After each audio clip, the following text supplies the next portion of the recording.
Assalamualaikum warahmatullahi wabarakatuh. Alhamdulillah, alhamdulillahilladzi anzalal Qur'an hudan linnas wa bayyinatin minal huda wal furqan. Shallallahu wassalamu ala sayyidina sayyidina Muhammadin Allah wa ala alihi wa ashabihi zabil fadli wal ihsan. Rabbi a'udzubika min hamazati syayatin wa bika min yahdurun. Subhanaka la ilma lana illa ma 'allamtana innaka antal alimul hakim. Rabbi shrah li sadri wa yassir li amri wahlul 'uqdatam min lisani yafqahu qawli. Rabbi yassir wa la tu'assir ya karim, amma ba'd. Yang saya hormati segenap pengurus ya dari Pondok Pesantren Az-Zikron Gunung Sindul, Bapak Fatih, Bapak Niki, Bapak Zikri, juga Bapak Semudi, juga alhamdulillah Sari Gofar sekarang ikut untuk menemani saya bisa hadir, juga para santri putra dan putri Gunung Sindur yang saya muliakan dan saya banggakan. Sebelumnya kita membaca umul kitab surah Fatihah, mudah-mudahan barokah surah Fatihah. Ilmu yang kita kaji ini penuh keberkahan dari Allah Subhanahu wa Ta'ala. Dan perjuangan kita mudah-mudahan pesantren ini terus berkembang dan memberikan kesuksesan oleh Allah Subhanahu wa Ta'ala. Baik yang di Sindur, di Sentul, di Mampang, di Wonokopi, juga Darus Sholihin yang kami kelola di Sawangan, Depok. Ya, juga kita mendoakan pada Haji Muhammad Arifin Ilham yang telah banyak berjasa untuk mengharumkan Islam. Mudah-mudahan beliau di alam kuburnya mendapatkan kelapangan, curahan rahmat dari Allah min ahlil jannah. Al-Fatihah. Bismillahirrahmanirrahim. Ar-Rahmanirrahim. Maliki yaumiddin. Iyyaka na'budu wa iyyaka nasta'in. Shiratal mustaqim. Shiratal ladzina an'amta 'alaihim ghairil maghdubi 'alaihim waladdallin. Amin ya Allah ya Rabbal alamin. Kajian kita Al-Iksir fi Ulumi Tafsir, sekarang halaman berapa? Halaman 7. Ada belum fasir sekarang?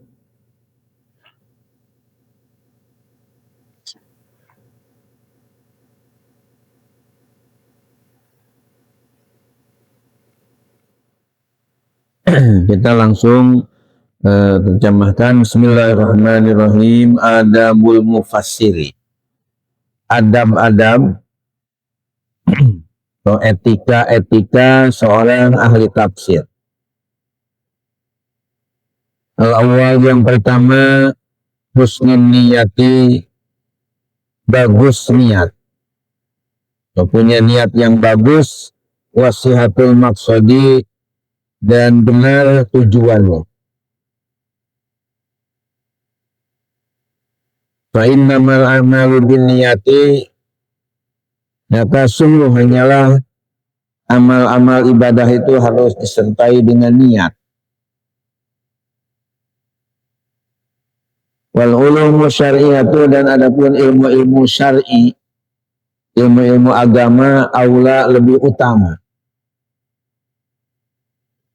Bi ayyakuna hadfu sahibiha, bi ayyakuna, dengan ada hadfu sahibiha, tujuan utama pelakunya, minha, darinya, al khairul am, kebaikan yang umum, kebaikan yang merata. Wa isda'ul ma'rufi, dan mencurahkan kebaikan, li sholihil Islam, demi kemaslahatan agama Islam. Wa ayatatohara, dan hendaknya mensucikan diri, min a'radi dunya, dari materi-materi duniawi. Liyusaddidallahu khotahu, untuk Allah meluruskan langkah-langkahnya. wal intifa'u bil ilmi, dan mengambil manfaat dengan ilmu. Samaratal ikhlasi, sebagai buah dari keikhlasannya, fihi, padanya. Hadirin hadirat para santri yang saya banggakan, sebelum ke nomor kedua mungkin sedikit saya ulas bahwa adab atau etika bagi seorang mufassir, di mana adab ini tentunya sangat penting dalam kehidupan kita. Sebab walaupun katakanlah si A ini seseorang ilmunya segudang atau dua gudang, akan tapi kalau adabnya, ya, etikanya nggak ada, ini kayaknya seperti percuma dengan ilmu yang banyak kan. Sehingga ada ulama yang mengungkapkan dalam makalahnya, man lam yata'addab fahuwa dam. Lagi-lagi ini makalah sangat bagus, ya, mudah-mudahan santri pada hafal. Man lam yata'addab fahuwa dam. Barang siapa yang tidak punya adab, maka sama aja dengan binatang. Dabah itu ya binatang melata. Artinya kalau misalnya ayam lewat di hadapan kita tidak permisi, itu wajar. Kenapa? Karena binatang tidak diberi akal oleh Allah, hanya diberi nafsu. Akalnya enggak ada. Tapi kalau manusia kan selain nafsu juga diberi akal sehat. Makanya kalau akalnya enggak digunakan, berarti seolah-olah seperti binatang. Nauzubillah min zal. Nah, adab yang pertama yang harus dimiliki oleh seorang mufassir, ahli tafsir, dia ketika menulis tafsirnya itu harus memiliki niat yang bagus, ditambah tujuan yang benar. Karena segala amal itu tergantung niat.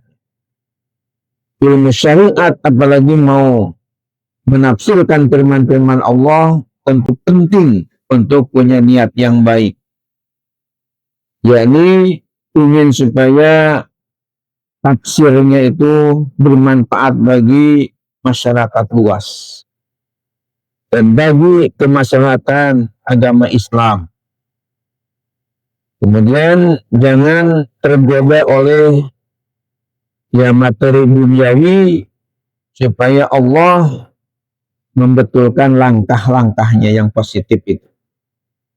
Dan semoga bermanfaat dengan ilmu yang dicurahkannya dalam tafsirnya, buah daripada keikhlasan yang ia telah lakukan. Karena ikhlas ini juga penting. Saya membaca keterangan ada yang mengatakan bahwa an-nasu kulluhum halqa. Manusia di dunia ini semuanya akan hancur binasa. Illal alimun, kecuali orang-orang yang berilmu. Jadi ada pengecualian, disebutnya istisna dalam alfiyah, itu dikatakan mastasnatil lama kamamin yantasi buah ba'dan nabyin au kanabyin tuhim. Itmau matosalawan siman koto wa antamimin pihib galun wako. Jadi semua manusia di dunia ini semuanya akan hancur binasa, kecuali al-alimun, orang-orang yang berilmu. Namun ada lanjutannya lagi. Wal alimuna kulluhum halqa illal amilun. Orang yang berilmu juga akan binasa pula. Illal amilun, kecuali yang mengamalkan ilmu. Jadi ada alimun, ada amilun. Hanya dibalik aja pengucapannya. Kalau alimun dari alimaya alamu ilman, orang yang berilmu. Kalau amilun dari amilaya amalu, amalan, orang yang mengamalkan ilmunya. Jadi orang yang berilmu bisa menjadi hancur binasa, kecuali yang mampu mengamalkan ilmu yang dimilikinya. Namun apakah yang mengamalkan ilmu juga akan selamat, tidak binasa? Masih ada lanjutannya. Wal amiluna kulluhum halqa illal mukhlisun. Yang mengamalkan ilmunya juga akan binasa kecuali ikhlas ketika mengamalkan ilmunya. Yakni semata-mata karena Allah Subhanahu wa ta'ala. Jadi keikhlasan ini apalagi seorang mufasir sangat penting.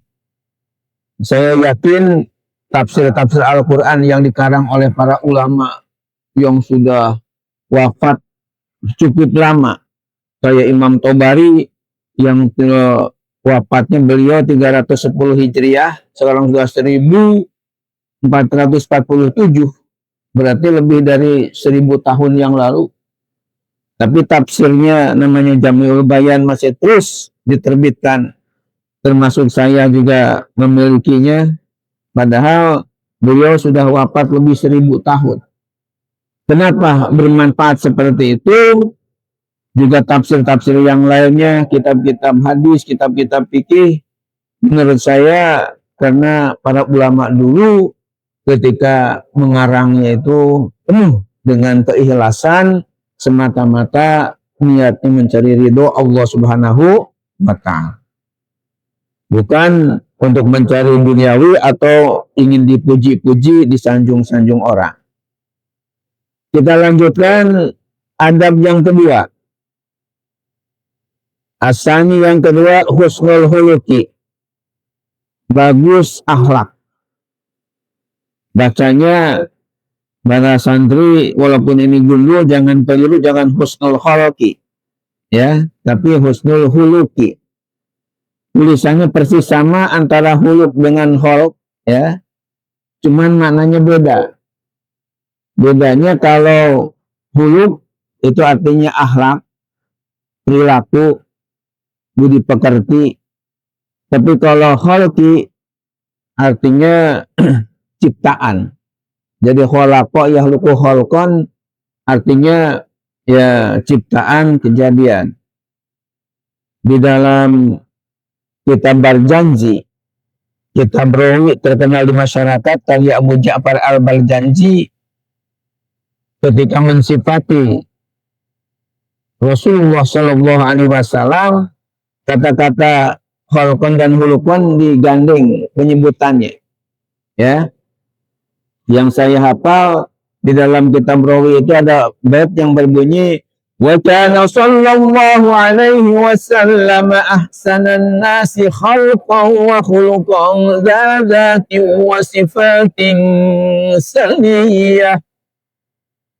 Wa kana sallallahu alaihi wasallam, dan adalah Nabi Muhammad sallallahu alaihi wasallam ahsanan nasi khalqan wa khuluqan. Ahsanan nasi itu artinya sebagus-bagusnya manusia, seelok-eloknya manusia, secakep-cakepnya manusia, khalqan bentuk tubuhnya, wahulukon dan akhlak budi pekertinya. Dzati wasifatin saniyah, karena beliau punya sifat-sifat yang tinggi, punya akhlak yang luar biasa. Jadi bacanya jangan husnul khuluqi. Jangan begini, kalau husnul khuluqi punya pengertiannya seorang mufasir, ya bodinya harus yang bagus. Kalau jelek kayaknya enggak usah jadi mufasir lah. Itu bukan begitu maksudnya. Tapi husnul khuluq, dia hendaknya punya akhlak yang baik. Kenapa mufasir ini harus punya akhlak yang baik? Fal mufassiru fi mawqifil mu'addibi. Fal mufassiru, maka seorang ahli tafsir, fi mawqifil mu'addibi, punya posisi seperti pendidik. Ya, mu'addib itu dari addaba yu'addibu ta'diban fahuwa mu'addibun. Itu artinya pendidik. Tapi kalau pakai ain, pakai dal besar, lain lagi artinya jadi penyiksa, ya. dari azaba yu'azzibu ta'ziban fahuwa mu'azzib, itu artinya yang menyiksa. Kalau ini mu'adzib, ya, yang pendidik. Wala tablughul adabu mablaguha, dan tidak akan sampai adab-adab tadi kepada tempat sampainya di nafsi, dalam jiwa, illa iza kana mu'addibu misalan yuhtada fil khuluqi wal fadilah, kecuali jika ada seorang pendidik itu yang dapat dicontoh, yang bisa diteladani dalam akhlak dan keutamaan. Wal kalimatun nabiyah qad tusrifu talibah anil istifadah, kata-kata yang tidak senonoh kadang-kadang bisa memalingkan seorang pencari ilmu anil istifadah, daripada mengambil faedah. Bima yasma'u, dari apa yang ia dengar, au yaqra'u, atau yang ia baca. Wa taqattu 'alaihi majra tafkirihi, dan akan terputus alai atasnya jalan pemikirannya. Ini pentingnya seorang ahli tafsir, husnul khuluq, harus bagus akhlak. Alasannya apa? Tadi sudah dijelaskan. Karena seorang mufasir pada hakikatnya seperti seorang pendidik. Karena kan ketika menafsirkan Al-Quran, tentu harus begini, harus begitu. Jangan begini, jangan begitu. Jadi seolah-olah dia sedang mengajarkan kepada masyarakat luas. Maka oleh karena itu, supaya ilmunya ini bisa didengar oleh orang banyak, maka akhlak ini sangat penting, supaya yang membaca tafsirnya juga ya akan mengikuti jejak langkah dari si penyusun tafsirnya tadi, karena akhlaknya bagus. Ya.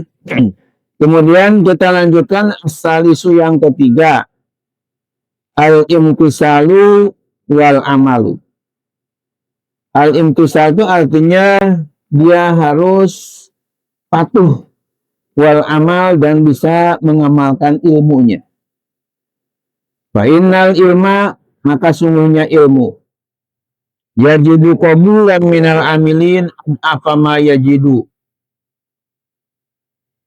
ditemukan atau ia menemukan qabulan, diterima, minal amilin, dari pengamal-pengamal ilmu, an afama yajid, berlipat-lipat apa yang ia temukan, min sumu yang ma'arifih, dari ketinggian pengetahuannya, wadikpati mabahisihi, dan kedalaman pembahasannya, wa husnu sirati, dan adapun bagusnya akhlak, ya, sirah itu artinya perjalanan hidupnya, yaj'alul mufasir qudwatan hasan, menjadikan seorang mufasir menjadi contoh yang baik.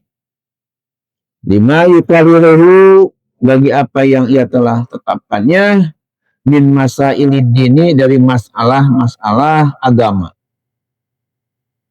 Wa katsiran ma yasudun nasa, dan banyak apa yang menghalang-halangi manusia, antalakul ilmi, daripada mendapatkan ilmu, min bahrin zahirin, dari lautan yang dalam, fil ma'rifah, dalam pengetahuan, disu'i sulukihi, karena buruk perilakunya, wa adami tatbikihi, dan tidak bisa melaksanakan ilmu dalam amalnya. Jadi masalah yang ketiga ini kesimpulannya adalah seorang mufasir hendaknya dia tidak hanya pintar bicara, istilahnya jangan omdo, hanya omong doa. Tapi dia juga harus mengamalkan ilmunya, sehingga betul-betul apa yang disampaikannya itu mengena, dan si pendengar juga atau yang pembacanya betul-betul merasa disirami oleh akhlak dan ilmunya tadi. Ada ungkapan, mungkin santri Az-Zikra sudah pada hafal semua, yakni al ilmu bila amal kasyajar bila samar. Lagi al ilmu bila amal kasyajari bila samar. Ilmu yang tidak diamalkan, taubahnya seperti pohon yang tidak berbuah. Kalau misalnya ada pohon yang harusnya berbuah tapi tidak berbuah-buah, biasanya yang punya pohon akan jengkel, kehel, dongkol, kesel, akhirnya pohon tadi dibuang atau ditebang. Ya, akhirnya jadi kayu bakar. Nah, demikian juga orang yang tidak beramal dengan ilmunya nanti oleh malaikat Israel ditebang juga, ya. Nauzubillah min zalik. Sehingga oleh karena itu seorang mufasir hendaknya dia patuh kepada aturan-aturan Allah dan bisa mengamalkan ilmu yang telah dimilikinya itu. Yang keempat kita lanjutkan, tahari sidqi wa dhabti fin naqli. Tahari sidqi itu artinya harus memperhatikan kejujuran, wa dhabti dan ketelitian fin naqli dalam mengutip. Kalau yatakallamu maka tidak boleh ia bicara, au yaktubu atau menulis, illa kecuali antasabbitin, daripada yang sudah mantap, lima yarwihi, bagi apa yang ia meriwayatkannya, hatta yakuna, sehingga ada fi makmanin, dalam aman, minatashifi walahni, dari kekeliruan tulis dan kekeliruan bicara.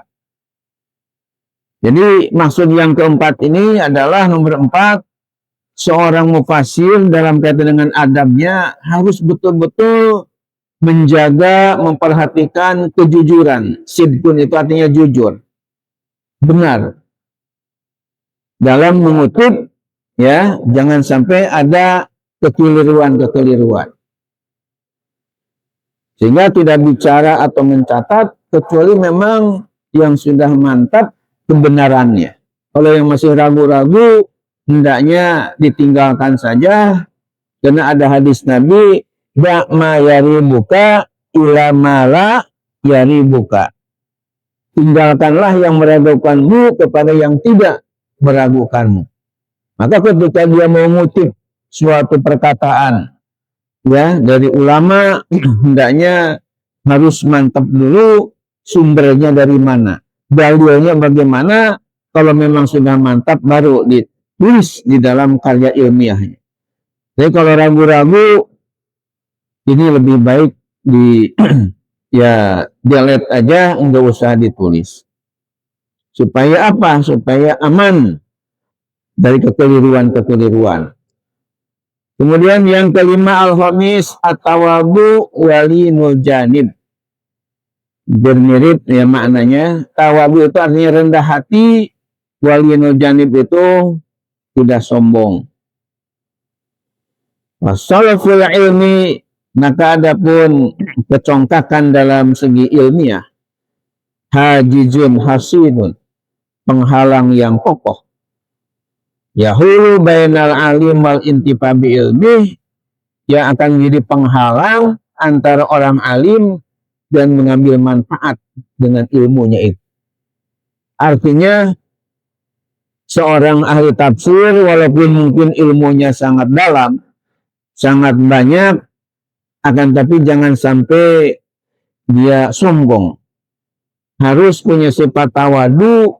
Linul janib ini artinya harus rendah hatinya. Sebab kalau orang itu sombong, walaupun alim, biasanya orang yang ingin belajar menjadi enggak sombong. Kenapa? Bukan tidak tahu bahwa dia orang yang berilmu banyak, tapi karena akhlaknya, ya kata-katanya suka kasar, suka ngejek dan sebagainya kepada yang lain, menghina, Akhirnya orang mau belajar kepada dia terhalang gara-gara tadi ada kesombongan-kesombongan. Ingat firman Allah dalam surah Al-Isra, wa ma utitu minal ilmi illa qalila. Tidaklah kalian diberi daripada ilmu kecuali hanya sedikit. Ini untuk supaya kita tetap tawadu walaupun sudah gelarnya doktor atau profesor, kiai dan sebagainya, tetap kita harus menjaga tawadu, rendah hati. Berkenaan dengan jahatnya atau jeleknya takabur, ada saya mendapatkan pepatah dari Sayyidina Ali yang mengatakan Salimnya Adam wal kibar. Anak Adam ini tidak pantas untuk bersifat sombong. Di anna awwalahu nutfah wa akhiru jifah wa ma bainahuma yahmilul qazarah. Kenapa manusia anak Adam ini walaupun sudah titelnya hebat tidak boleh sombong? Karena kata Sayyidina Ali, li anna awwalahu nutfah, karena manusia itu awal kejadiannya adalah setetes sperma, setetes mani yang hina, mimma imahin dalam Al-Quran, air yang hina. Ya. Kemudian wa airuhu jifah. Akhir kehidupan manusia itu jadi bangke. Jifah itu bangke. Maksudnya akan jadi mayat. Ya, kadang-kadang orang takut melihatnya aja, ya. Oleh karena itu tidak boleh sombong. Sementara wa ma bainahuma yahmilul qazarah. Antara nutfah dan jifah, antara awal kejadian sperma dan mayat bangke, kata Sayyidina Ali, yahmilul qazarah, orang itu membawa kotoran. Qazarah itu kotoran, ya, kotoran, maaf, ya, mungkin buang air kecil, buang berbesar, itu kan dibawa-bawa. Ini untuk menunjukkan bahwa kita manusia tidak boleh sombong karena keadaannya kondisi seperti demikian. Kita lanjutkan kepada yang as-sadis yang keenam. Izzatun nafsi. Izzatun nafsi itu punya arti punya harga diri. Izzah itu mulia, ya, nafsi itu diri. Jadi mulia diri maksudnya punya harga diri. Harus menjaga kehormatan diri. Istilahnya menjaga maruah, ya, maruah harus dijaga.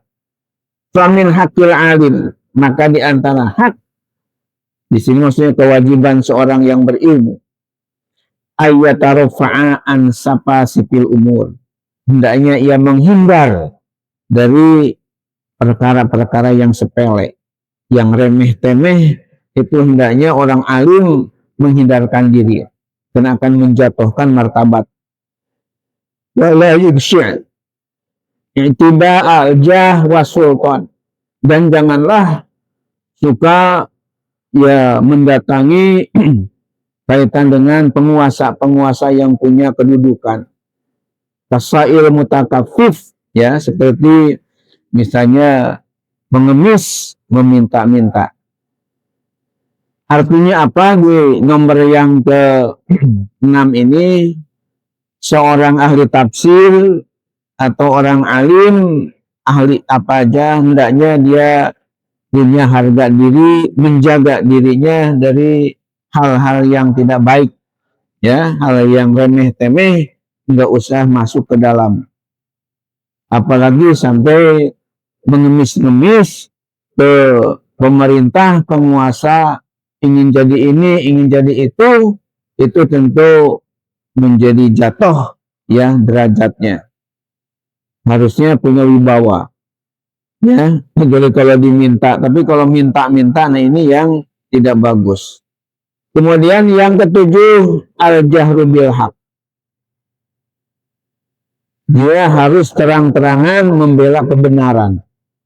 Berani dengan terang membela kebenaran. Fa'abdul jihadi kalimatu hakim inda sultanin jair. seutama-utamanya jihad adalah mengungkapkan kebenaran di hadapan penguasa yang zalim. Itu tugas seorang alim harusnya begitu, berani bicara yang benar di hadapan penguasa yang salah. Kemudian yang kedelapan, khusus santi, bagus karakter. Alladzi yuksabul mufassir haibatan wa waqaran. Di mana seorang ahli tafsir punya kehebatan dan wibawa fi mazharil am, di dalam penampakan secara umum, wa julusihi, duduknya, wa wukufihi, dan berdirinya, wa masyatihi, cara berjalannya, duna tatalupin, dengan tidak ya dibuat-buat, tidak memaksakan diri.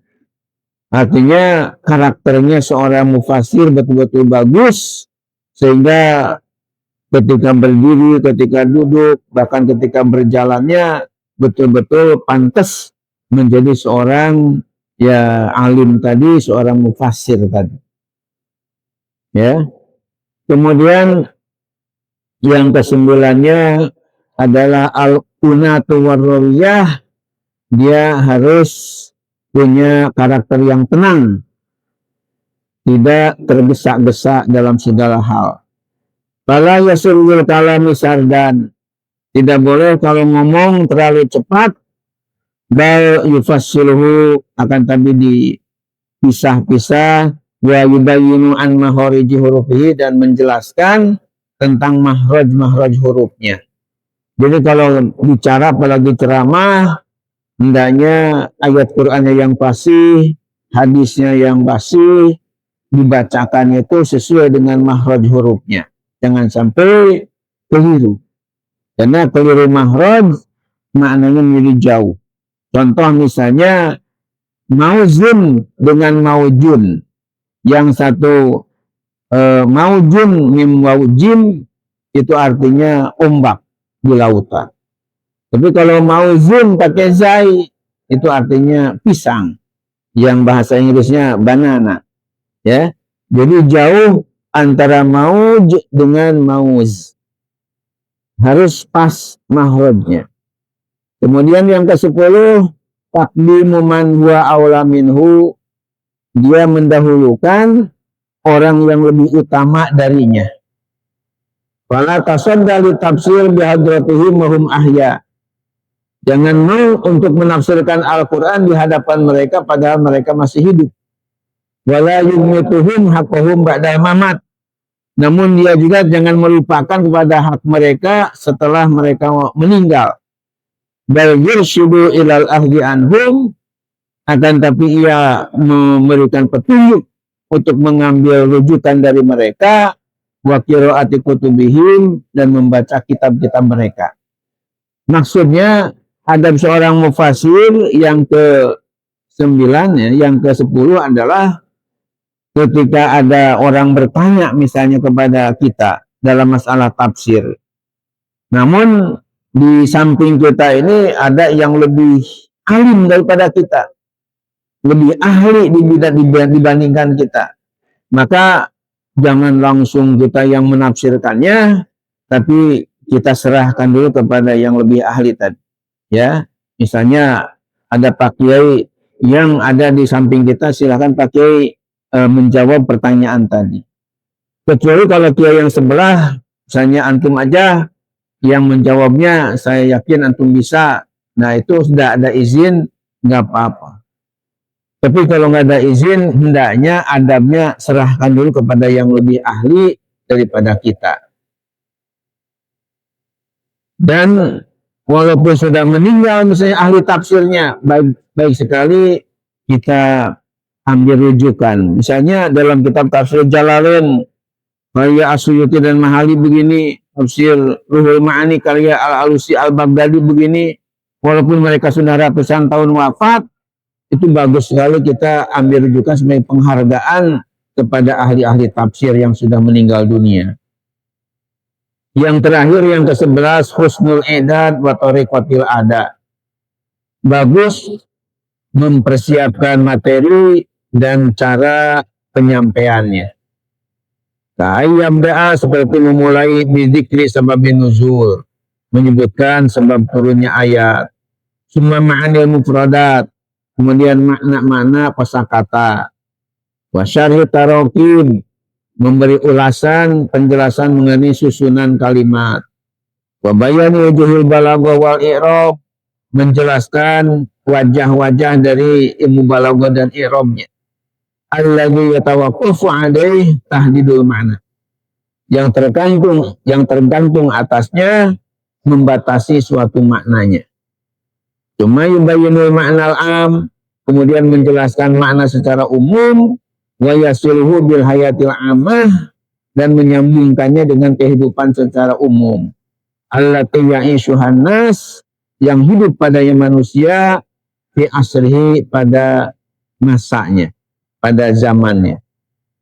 Cuma ya'ti ilal istinbat wal ahkam, kemudian baru menggali keterangan-keterangan dalam ayat itu, bahkan hukum-hukumnya dijelaskan. Itu adalah kaitan dengan husnul ada, husnul i'dad, wa tariqatil ada. Materi yang disiapkan itu betul-betul matang, ditambah lagi cara menyampaikan juga menarik. Itu yang diutamakan dalam adab mufassir. Insyaallah kita lanjutkan nanti nas'atut tafsir wa tatawwuru, munculnya tafsir dan perkembangannya. Insyaallah. Waktunya sudah jam 1:30. Biasanya kita berakhir 1:30 ini. Namun sebelum diakhiri dengan doa, mungkin satu pertanyaan dari putra, satu pertanyaan dari putri, dipersilahkan. Kita ada pertanyaan, berdiri aja. Assalamualaikum Pak Kiai. Waalaikumsalam warahmatullahi. Namanya dan dari asal daerahnya.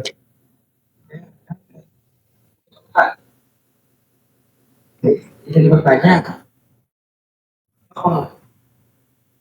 apa pengertian dari mabuk agama? Apa pengertian dari Mabuk agama. Mabuk agama. mabuk agama itu? Apa pengertian mabuk agama? Putri, silakan satu orang aja. Nah, berani bertanya. Waalaikumsalam warahmatullahi wabarakatuh. Yes. Dari mana? Dari mana? Bagaimana cara semoga menyikapi bersama anak kita dari sama ibu kita dan menganggap Bismillahirrahmanirrahim. Karena waktunya sudah habis, ada dua pertanyaan yang bagus untuk kita bahas. Yang pertama, coba didengarkan semua, karena ini ilmu. Pertanyaannya, apa yang dimaksud dengan pengertian mabuk agama? Ya, jadi orang yang disebut dengan mabuk agama itu, ya orang yang begitu sangat cinta yang luar biasa kepada agamanya. Kalau kita muslim, ya berarti agama Islam. Dan ada istilah lain, mabuk cinta, ya. Artinya ketika seseorang cintanya luar biasa kepada seorang lain jenisnya, itu namanya mabuk cinta.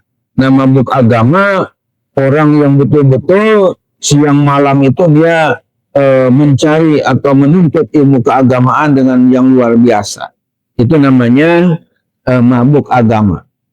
Ya, mungkin perlu jadi katakan di sini, misalnya saya punya buku kitab namanya Al-Ulama'ul Uzzab Alladzina ikhtarul ilma ala zawad. Ya, ini kalau waktu di Tanah Suci saya mampir ke kitab, ada ketemu dengan kitab ini, yang artinya Al-Ulama'ul Uzzab, ulama yang menjomblo, Alladzina ikhtarul ilma ala zawad, yang mereka memilih ilmu daripada nikah. Ya, termasuk ulama yang tidak nikah sampai wafatnya, yang terkenal adalah Imam Nawawi, ya, yang mengarang Riyadhus Shalihin, bukan Syekh Nawawi Al-Bantani. Kalau Syekh Al-Bantani saya ya hafal riwayat hidupnya karena ketika membuat tesis gelar MA dulu judulnya adalah ya studi kritis kisah Israiliyat dalam Tafsir Munir Syekh Nawawi. Sampai bab 2 itu riwayat hidup beliau. Ya, yang saya ketahui istrinya bahkan punya 2. Yang pertama Siti Hamdanah, yang kedua Siti Nasimah, ya, nama istri Syekh Nawawi Al-Bantani. Orang Banten tapi wafat di Mekah. Kalau yang tidak nikah itu namanya Imam Nawawi, sampai wafatnya enggak nikah. Kenapa? Karena begitu cintanya luar biasa sama ilmu. Ya, namanya cinta agama, ya, cinta keilmuan. Itulah yang dimaksud dengan cinta agama atau mabuk agama, karena kecintaannya yang luar biasa. Kemudian mengenai yang kedua, cara menyikapi ibu yang katakanlah agak keras ya terhadap anaknya. Tentu kita sebagai anak, walaupun sikap ibu kita mungkin kurang pas di hati kita, tetap kita harus hormat sama orang tua kita, termasuk ya ibu kita. Kenapa kita demikian harus hormat? Selain ada firman Allah dalam surah Al-Isra, wa qadha rabbuka alla ta'budu illa iyyah wa bil walidaini ihsana. Allah telah memutuskan bahwa tidak boleh ibadah kecuali hanya kepada Allah, dan kepada kedua orang tua harus ihsan. Harus kita lemah lembut berbuat kebaikan-kebaikan. Ditambah lagi dengan ada hadis ridullah fi ridul walidain wa suhtullah fi suhtil walidain. Keriduan Allah terletak pada keriduan kedua orang tua, dan kemurkaan Allah terletak pada kemurkaan orang tua. Nah, oleh karena itu ketika kita melihat sikap orang tua kita yang mungkin agak kasar atau keras, hendaknya kita tetap seorang anak harus adab, harus hormat, dan berusaha bagaimana supaya ketika mengingatkan orang tua pun harus bilinil kalam, dengan ucapan yang lemah lembut, sehingga orang tua merasa senang, tidak tersinggung. Itu adab daripada ajaran agama Islam. Demikian jawabannya, mudah-mudahan bermanfaat, dan waktunya sudah habis. Kita akhiri dengan doa kafaratul majlis. Subhanakallah wa bihamdika asyhadu an la ilaha illa anta astaghfiruka wa atubu ilaik. Terima kasih atas segala perhatian dan mohon maaf. Mungkin ini menjelang Ramadan merupakan pengajian tawakupan dulu. Insya Allah katanya bulan ya Syawal nanti kita akan mungkin ketemu lagi dalam kajian Al-Iksir fi Ulumi Tafsir. Insya Allah. Demikian, mohon maaf lahir batin. Wassalamualaikum warahmatullahi wabarakatuh.